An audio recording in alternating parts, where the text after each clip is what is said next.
funky down.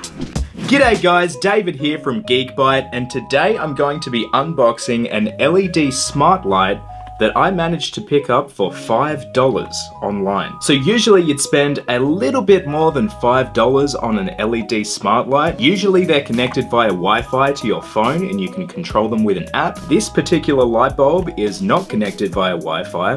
It just connects straight to a little remote that it has.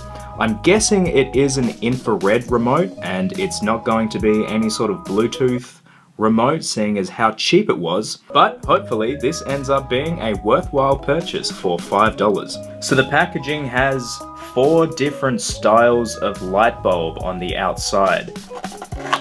So that's the light bulb there, and then we have the remote, which is much bigger than I thought it would be. I didn't think this remote was going to be this large. It's almost bigger than the light bulb itself, and I think it weighs more as well. Yes, good, thank God. It does actually have a battery in here. We should be able to get this thing up and running straight away.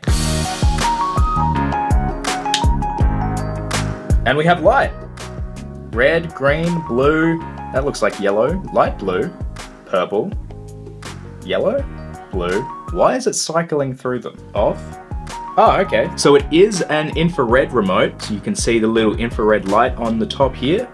So it does mean that if I'm trying to operate from behind the light globe, it's not going to work. I have to be directly in front of the light globe to turn it on. Now we'll turn it on white. That looks more blue than white to me. Let's go blue. So here we can see the huge range of colors that you can choose. Now we can change the brightness as well. So we can make it dimmer, and then we can make it brighter with that button. So that's as bright as it goes. It doesn't actually look that bright, unfortunately. Now we've got some extra bonus settings here, so we can go strobe light. That didn't work. Oh no, here we go. That's less of a strobe light, more of just cycling through the different light colors, but that's still a cool feature. We've got fade, so I don't know what that does. Okay.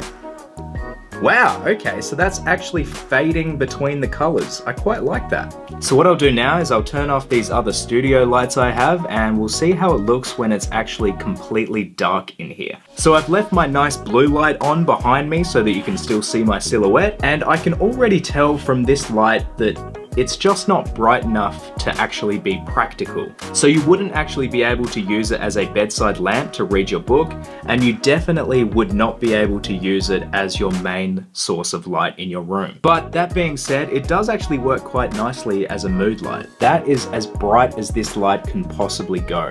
If I try and put up the brightness on it, it doesn't go any further.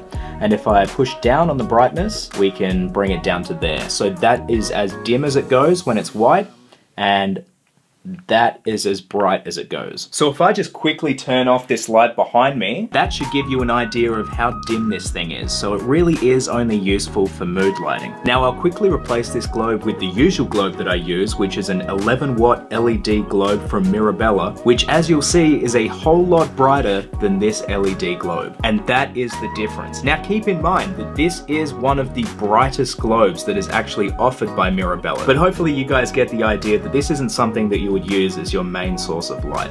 If you guys like the look of this LED globe and you want to buy one for yourself, make sure you tap the link in the description below, and I'll see you guys in the next video.